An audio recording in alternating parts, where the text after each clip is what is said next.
Diario de Exploradora, el podcast, es un proyecto que busca brindar modelos a seguir femeninos con los cuales las niñas puedan sentirse inspiradas a conocer el increíble mundo de la ciencia y la tecnología, de la mano de extraordinarias mujeres mexicanas, todas exploradoras de National Geographic. Acompáñame a explorar el mundo de la ciencia.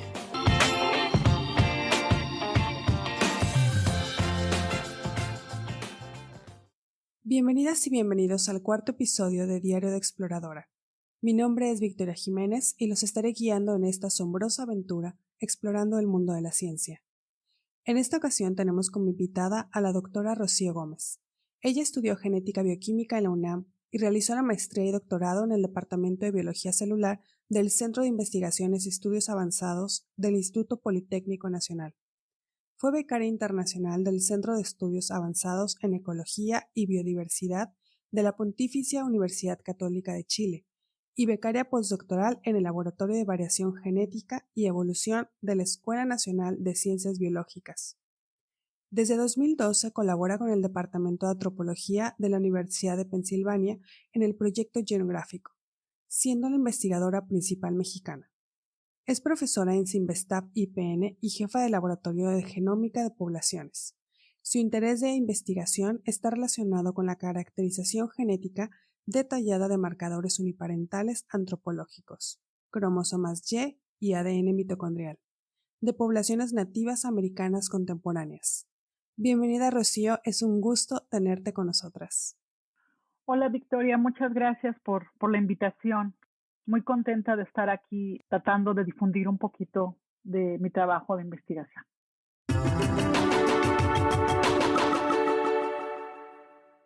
Me gustaría empezar por el inicio, Rocío, así que cuéntanos un poco qué es la genética bioquímica.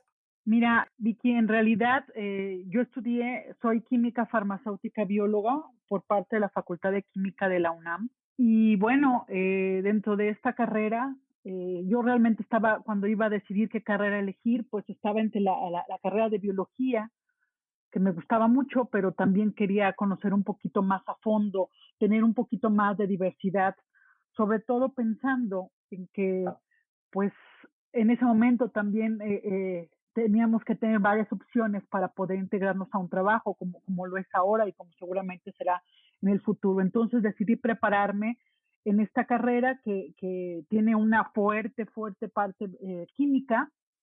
Obviamente llevamos una muy buena parte de biología, pero no es tan extensa, y la parte de farmacia que también es muy extensa, muy fuerte. Y bueno, mis profesores, la verdad, yo no tengo ni la mínima queja, todos fueron brillantes.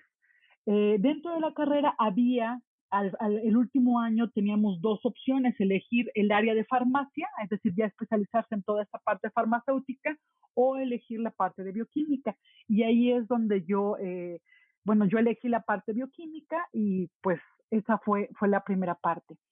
Y pues bueno, honestamente, la carrera para mi gusto fue súper fuerte en el sentido de ser muy pesada por la demanda de trabajo que teníamos, muchas horas de laboratorio, pero yo creo que la parte más importante es que realmente fue una carrera hermosísima, apasionante.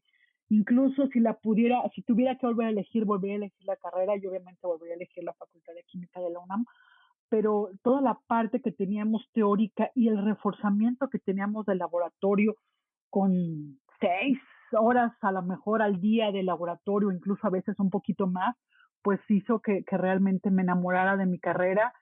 Y a pesar de que tomé un área pues ya más específica, que es la parte de genética, específicamente la parte de genética de poblaciones, pues tengo muchísimas bases para abordar desde diferentes puntos de vista lo que está pasando dentro de mi proyecto. Me encanta la manera en que hablas de tu carrera, suenas muy apasionada en verdad. Y bueno, un poquito siguiendo con la parte de tu semblanza, cuando leí por primera vez tu semblanza y vi que formabas parte del proyecto genográfico, debo reconocer que googleé, porque me acordaba que en algún momento había visto un programa de National Geographic en donde hablaban precisamente de este proyecto y de cómo en lo general ayudaría a comprender las migraciones humanas, pero explícanos un poquito mejor en qué consiste el proyecto genográfico y cómo fue tu participación como principal investigadora mexicana. Bueno, pues la verdad es que esta es otra pasión, ¿no? Recuerdo desde que era bien chavita, cómo me encantaban estos programas que había en esa época, no tantos como ahora, por ejemplo, que hay un canal específico de National Geographic, pero recuerdo que en ese tiempo el canal 11 y el canal 22, que eran los que tenían más o menos documentales, pues estaba algunos documentales de National Geographic bellísimos y otros documentales de Jacques Cousteau en el Calypso, que era el barco en el que él estaba haciendo investigaciones, ¿no? Pero desde que veía yo esos documentales, me preguntaba, por ejemplo, pues de dónde habíamos llegado. O sea, la verdad es que no lo digo porque quiera decirlo, sino porque es real. Me encantaba mirar esos documentales y pues bueno, afortunadamente la vida me permitió cumplir este sueño, ¿no? El proyecto genográfico es un proyecto enorme que está, pues es a nivel mundial. Yo digo que es como un rompecabezas genético en el que cada país aporta esta parte de su rompecabezas genético. En el caso de México, pues bueno, tenemos la gran ventaja de tener una gran cantidad de grupos nativos americanos pertenecientes a diversas lenguas indígenas, ¿no? Entonces, el proyecto básicamente lo que hace es que cada uno de los representantes de los proyectos por país hacemos un análisis genético, le llamamos genotipado, de hombres y mujeres pertenecientes a grupos étnicos nativos. Uh-huh. Y con eso lo que queremos es contar historias. Y tenemos realmente como propuesta pues dos historias. La primera es de dónde venimos, quiero decir con esto que cuáles fueron los orígenes de las civilizaciones o de las migraciones que llegaron por primera vez al continente americano en este primer poblamiento del continente americano, ¿no? Y nuestra segunda pregunta es cómo fue que llegamos hasta aquí. Quiero decir, no nada más queremos saber cuál fue nuestro origen como poblaciones, sino también cuáles fueron los puntos a través de los cuales fuimos migrando a través de los diferentes hoy países, en ese momento territorios, que nos permitieron llegar y poblar el continente americano, ¿no? Mi participación dentro del proyecto, pues fue, en primera fue pues porque cuando estuve haciendo una estancia en Chile, uno de mi tutor allá, el doctor Sylvain Folleron, me contactó en algún momento ya después de que había regresado a México y me dijo, Rocío, este proyecto está padrísimo, tienes que buscar la manera de participar en él. Y claro, pues a mí me encantaba. Y estuve mandando cartas, primero con un doctor, el doctor Fabricio Dos Santos, que en ese tiempo era el representante de América del Sur, del proyecto genográfico, y él me contestó y me dijo, no, tú tienes que hablar con el doctor Theodore Schur, que es el de América del Norte. Por supuesto, México pertenece a América del Norte, pero yo en ese momento no sabía que estaban separados por regiones continentales, ¿no? Entonces hablé con el doctor Theodore Schur y pues de allí para hasta ahora seguimos trabajando pues felizmente, la verdad, mucha pasión por parte de los dos. Yo he aprendido muchísimo obviamente no nada más de la parte de genética, pero muchísimo más también de historia, de geografía, que eso es lo que más me gusta de este tipo de proyectos, que no nada más se encajonan en una parte, sino que aquí tenemos que conocer historia, geografía, lingüística, orografía, hidrografía, todo eso para poder darle una explicación a qué es lo que está pasando en el proyecto y de alguna manera, pues, contrarrestarlo con los datos que estamos obteniendo. Me impresiona mucho el tema de ser multidisciplinarios, ¿no? Lo mencionaste ahorita, hay que saber un poco de todo y yo creo que eso es algo que debemos de recordar siempre como científicos y me gustaría saber cuál ha sido el mayor reto en esta parte, ¿no? En poder ser multidisciplinarios, porque obviamente tenemos una formación escolar o dentro de alguna universidad, pero el hecho de ir sobre la marcha en un proyecto aprendiendo de otras áreas siempre es un reto y me gustaría saber qué ha sido para ti esa parte, ¿no? Sí, muy interesante la pregunta, Vicky. Yo creo que el mayor reto fue leer un poco o un mucho de antropología. Este proyecto, y olvidé decirlo, pues obviamente también involucra toda la parte de antropología, que es un área social. Y pues como comenté al inicio, pues mi carrera es una carrera pues de ciencia básica, una carrera de ciencias crudas, ¿no? Entonces, eso fue un poquito de reto. Pero yo creo y siempre lo he comentado, las limitaciones siempre son mentales. O sea, siempre. Si decimos no podemos, ya mentalmente es que no podemos y físicamente tampoco lo vamos a lograr. Pero pues la parte importante de participar en ciencia es que uno todo el tiempo está aprendiendo. Yo siempre digo que pues continúo siendo estudiante porque tengo que leer, pues, no sé, ahora estaré en estas semanas empezando a leer La grandeza y decadencia de los mayas, porque la siguiente parte del artículo que vamos a publicar, pues ahora va a estar relacionado con la parte maya. El primer artículo lo publicamos acerca de la parte del centro. Bueno, estamos terminándolo para publicación, la parte de los grupos nativos del centro. Entonces, retomando la pregunta, se trata siempre de estar trabajando, siempre de estar aprendiendo. La genética, obviamente, pues aunque me apasiona y me gusta mucho, eso no significa que lo sepa todo. Y eso también es muy padre porque uno aprende mucho. Yo he aprendido muchísimo del doctor Schur. Cuando estuve en Chile, pues aprendí muchísimo del doctor Follegón y de la doctora Mariló Gilman, que fueron con los que estuve interaccionando más. Entonces, siempre hay que estar abiertos en esta área, ¿no? Y decir, bueno, pues ahora el proyecto necesito leer cuáles fueron las familias lingüísticas a partir de las cuales surgen los grupos nativos que tenemos acá en nuestro país, pues hay que leer sobre eso, ¿no? O cómo eran las condiciones cuando hace 12,000, 13,000 años, cuando ellos todavía estaban por entrar o ya habían entrado y estaban allí esperando que se derritieran las capas de hielo para continuar su travesía a través del territorio del continente americano. Todo eso hay que estarlo aprendiendo y bueno, yo creo que una parte bien importante cuando uno trabaja es que sea apasionado de lo que trabaja y eso significa que te gusta lo que haces. Entonces tengo la gran fortuna de hacer lo que me gusta y eso es una ventaja que espero que muchas personas la tengan, pero sé que no todas la tienen. En verdad me fascina, ¿no? La manera en que hablas de lo que haces, de tu trabajo, se te escucha, ¿no? Esa pasión. Y yo creo que es algo bien importante, ¿no? Justo lo que dices, amar lo que uno está haciendo. Continuando un poquito con las preguntas que teníamos preparadas, me gustaría seguir. Obviamente conocer nuestro pasado y de dónde provenimos, sin duda es muy, muy importante, pero conocer esta información, esta gran cantidad de información que están obteniendo del proyecto, qué implicaciones tiene en nuestro presente, pero sobre todo en nuestro futuro, contar con este mapeo genético, ¿no? Contar o entender de dónde provenimos, entender cómo hemos llegado aquí a poblar Latinoamérica, por ejemplo, qué significa para nosotros, ¿no? En más adelante. Pues mira, Vicky, realmente, pues sí tiene implicaciones en todos los sentidos, ¿no? En el sentido del pasado, aunque se han dado muchas teorías acerca del poblamiento de América, pues todavía nos falta mucho por entender.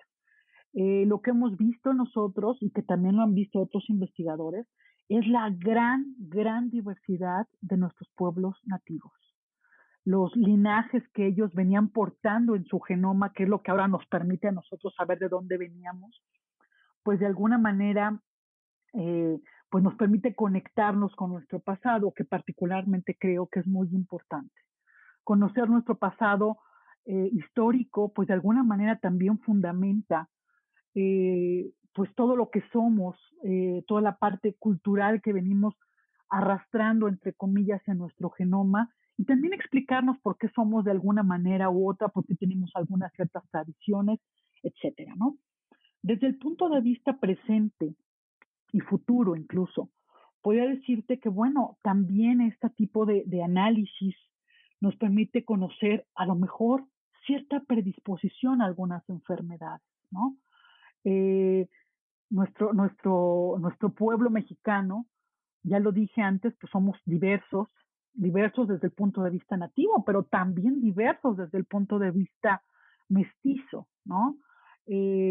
Aunque llegaron los españoles a conquistar a los nativos americanos, eh, eso no significa que los españoles eran europeos puros, porque además eso no existe.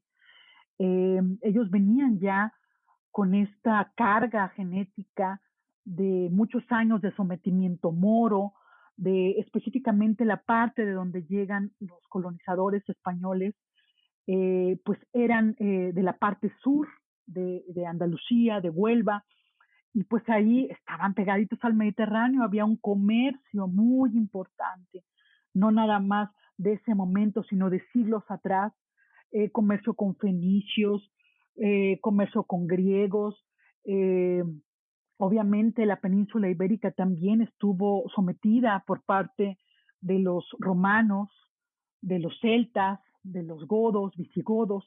Entonces, toda esa, le decimos pool genético, yo he escuchado a algunos amigos españoles que dicen esta alberca genética. Y pues sí, es una alberca para los niños que nos están escuchando, esas albercas de pelotitas de colores, pues sí, pero tenemos una inmensidad de colores.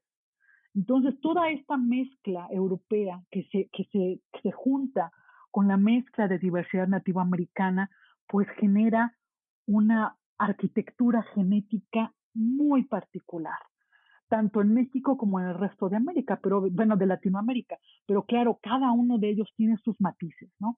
Entonces, también conocer estos análisis o los resultados de estos análisis nos pueden permitir conocer si existe alguna cierta relación entre algún linaje, algún perfil genético con el desarrollo de algunas enfermedades.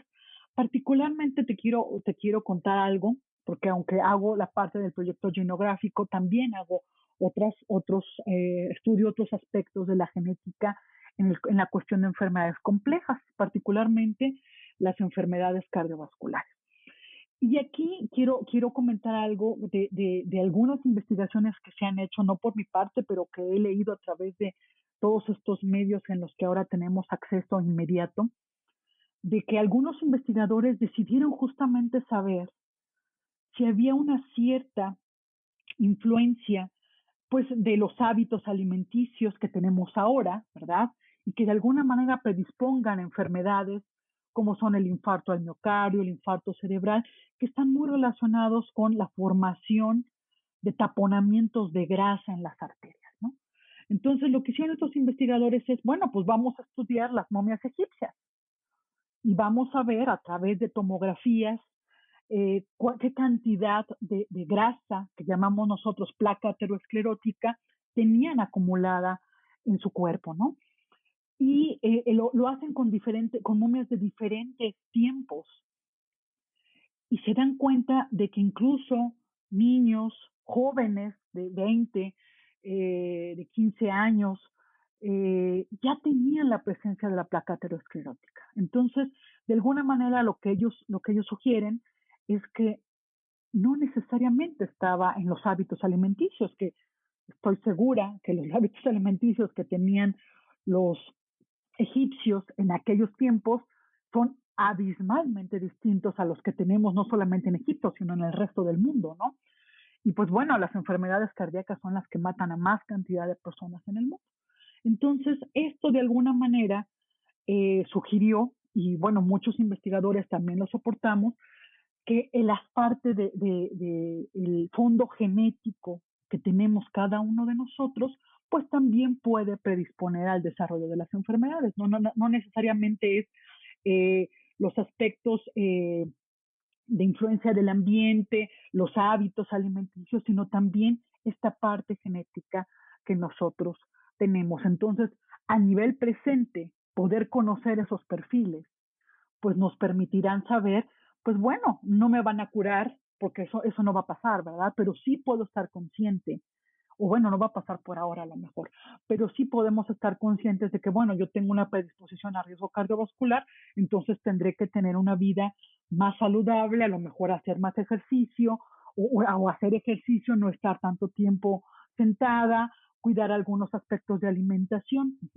Y a nivel futuro, que es un futuro ya muy, muy cercano, y creo que ahora lo estamos mirando con toda esta parte de la COVID, es que somos variables como personas, nuestras respuestas son personalizadas.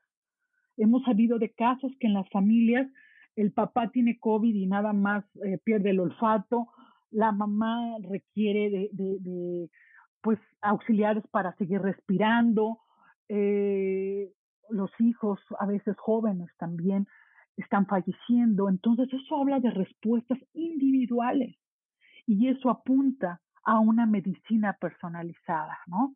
En la que no te van a decir, bueno, te vas a tomar los 500 gramos de acetil salicílico o el paracetamol o lo que sea, sino como tienes estas características y tienes ciertas enzimas que trabajan más velozmente o menos velozmente, tu dosis es específica. Entonces, toda esta parte, no nada más del proyecto Linographic, sino también del resto de los estudios que hacemos varios de los científicos mexicanos dedicados a esta área y en muchas áreas, obviamente, pues de alguna manera apunta a poder determinar o a poder realizar aspectos para la medicina personalizada. Estoy muy impresionada, ¿no? Las implicaciones que tu trabajo y el de tantísima gente tienen son, yo creo que superan cualquier película de ciencia ficción, sobre todo porque pues lo estás haciendo, lo estás viviendo y estás haciendo un cambio, ¿no? Muy, muy fuerte en la vida de las personas a futuro, ¿no? Cuando todo esto, ahora sí que brinde toda la cantidad de información que tú nos estás dando. Y bueno, continuando también, ¿no? Con la entrevista. Como sabes, este podcast lo escuchan muchas niñas y niños de distintas escuelas y me gustaría incluir alguna pregunta que me hayan enviado. Desde La Paz, Baja California Sur, Sofía Villegas pregunta ¿qué es el ADN mitocondrial y qué es lo que se busca en este? Bueno, pues muchas gracias por la pregunta. Me encanta que los niños ahora tengan preguntas que a veces lo hacen temblar a uno, ¿verdad? Pero bueno, el ADN mitocondrial, y voy a hablar también de la contraparte masculina, que es el cromosoma Y, son marcadores que se heredan, llamamos nosotros, de forma uniparental. ¿Qué quiere decir eso? Que, por ejemplo, el ADN mitocondrial lo heredamos a través de la línea materna, es decir, yo tengo exactamente el mismo DNA mitocondrial que tiene mi mamá, que a su vez es el mismo que tiene o que tuvo mi abuela materna, que a su vez es el mismo que tuvo mi bisabuela materna y mi tatarabuela materna. Entonces, yo siempre digo que es como una máquina del tiempo que tenemos en nuestro genoma, ¿no? Y desde el punto de vista paterno, el cromosoma Y, que es el que indica o que define el sexo masculino, pues el cromosoma Y de un niño es igualito al de su papá, que es igualito al de su abuelo paterno, que es igualito al de su bisabuelo paterno, y así hacia atrás. Entonces, a través de estos marcadores o de estos cromosoma Y el DNA mitocondrial, pues insisto, es lo que nos permite viajar al pasado. ¿Por qué? Porque, por ejemplo, en mi caso, mi material genético mitocondrial es igualito hacia toda mi estirpe materna, entonces yo puedo a través de él y a través de pequeños cambios que existen en el genoma, que se han provocado incluso por el ambiente, pero que se van ahí acumulando en nuestro genoma y estos pequeños cambios son como banderitas que nos van diciendo, ah, pues mira, salió de África y de ahí pues se fue a la península arábiga y de ahí subió y se fue hacia Eurasia y de allí pues viró totalmente o giró totalmente a ir colonizando todo la parte de lo que hoy conocemos como Asia específicamente. Y de ahí pues pasó por el estrecho de Bering, se me ocurre, y ahí estuvo un ratito estacionada mi tatarabuela, y de ahí fue bajando paulatinamente hasta llegar a Mesoamérica, ¿no? Y específicamente pues a México, ¿no? Entonces, de alguna manera, esto es lo que nos permite conocer de dónde venimos y cómo llegamos hasta aquí. Lo mismo pasa con la parte de cromosoma Y. Sin embargo, aquí es muy importante mencionar que tenemos una limitación muy importante. Para el caso de conocer el DNA mitocondrial, el 95% de las mujeres somos indígenas de madre. ¿Por qué? Pues porque tuvimos un mestizaje sesgado, es decir, mujeres nativas americanas con hombres españoles, africanos y obviamente nativos americanos.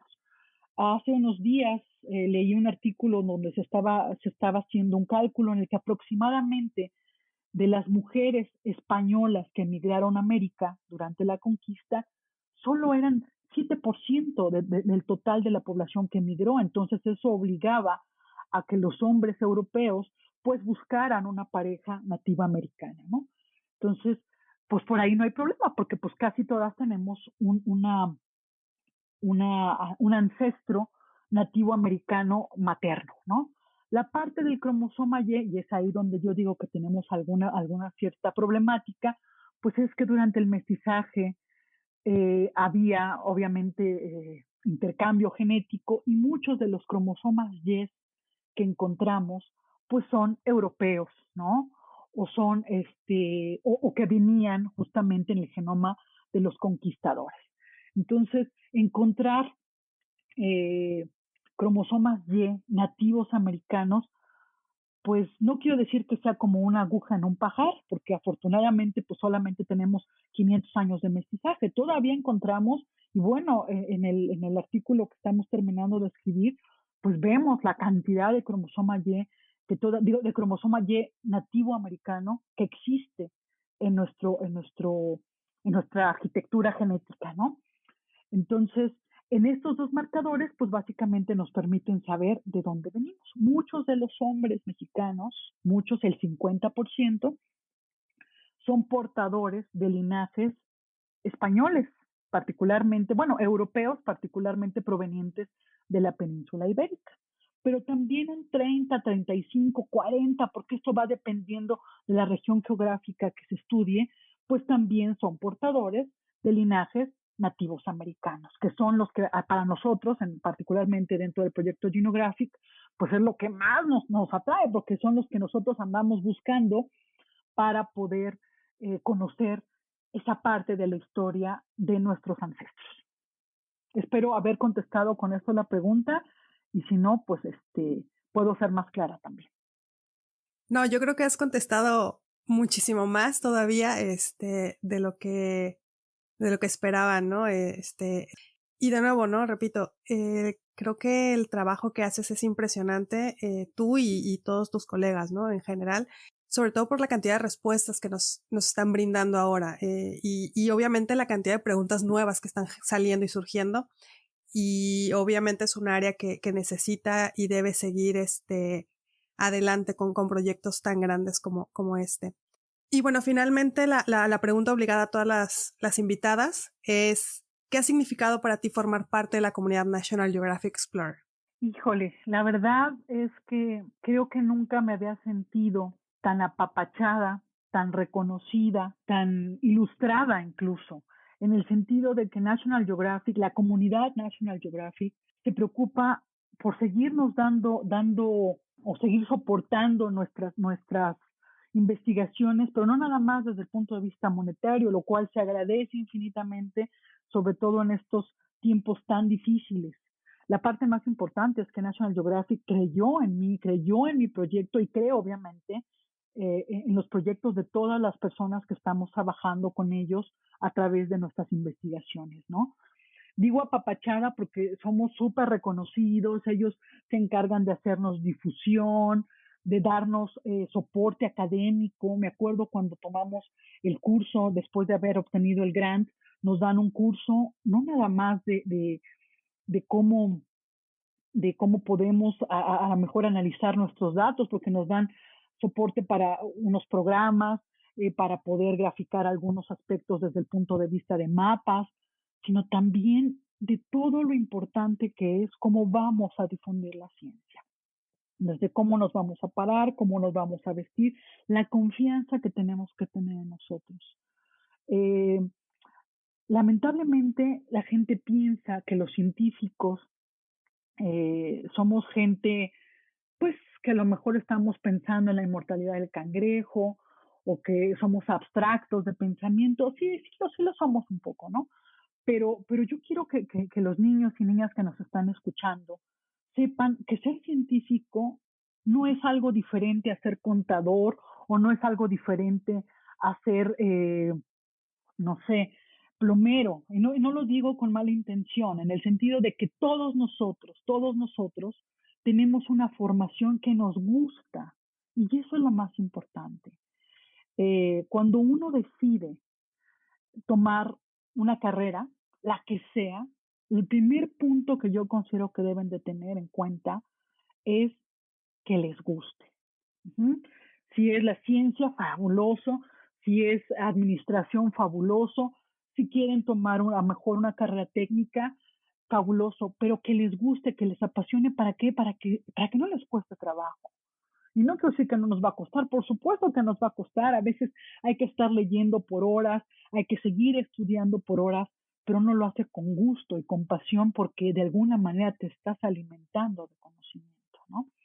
Entonces, todos estos aspectos parece mentira, pero National Geographic nos hace hincapié en cada uno de ellos. Entonces, pertenecer a la comunidad National Geographic, la verdad ha sido un premio enorme y un sueño que se volvió realidad gracias a muchas personas, como el doctor Schur, como el doctor Follegón, pero también a una institución tan renombrada que lleva tantos años soportando este tipo de proyectos y para los que la ciencia básica es importante. Lamentablemente pensamos que, bueno, la ciencia siempre tiene que estar aplicada y lo está, lo platiqué hace ratito con ustedes, ¿no? Pero hay veces que primero tenemos que abordarlo desde la ciencia básica. Entonces, ellos han creído en proyectos desde el punto de vista social, desde algunos para fotografía, algunos para identificación de fósiles. Entonces, todo este panorama es enorme y lo mejor de todo es que al menos la comunidad de National Geographic, pues estamos en constante comunicación y si se te atora algo, aunque tú no seas experto en un área, pues le puedes preguntar a otro y sabes que te van a apoyar con todo el gusto del mundo y obviamente con toda la experiencia que ellos tienen. Sí, estoy totalmente de acuerdo con tu respuesta, ¿no? Y me siento súper identificada también. Pero bueno, desafortunadamente hemos llegado al final de este episodio de Diario de Exploradora y sin lugar a dudas hemos explorado un mundo maravilloso y que está lleno de muchas respuestas y como lo dije hace un momento, ¿no? Preguntas que están surgiendo, preguntas nuevas. Rocío, te agradezco muchísimo el tiempo, el entusiasmo por participar en este proyecto. Gracias a ti, Vicky, y gracias a todos los niños que nos van a escuchar y que nos están escuchando a lo mejor ya. Un abrazo fuerte y motivarlos para que sigan estudiando, para que sean apasionados de lo que hacen. A veces nos cuesta un poquito de trabajo, pero de eso se trata la vida, ¿no? De superar esos trabajos para seguir aprendiendo y seguir trabajando en lo que nos gusta. Un abrazo a todos y gracias particularmente a ti, Victoria, por tu tiempo, por tu interés por mi trabajo y esperamos vernos o escucharnos pronto. Hasta luego.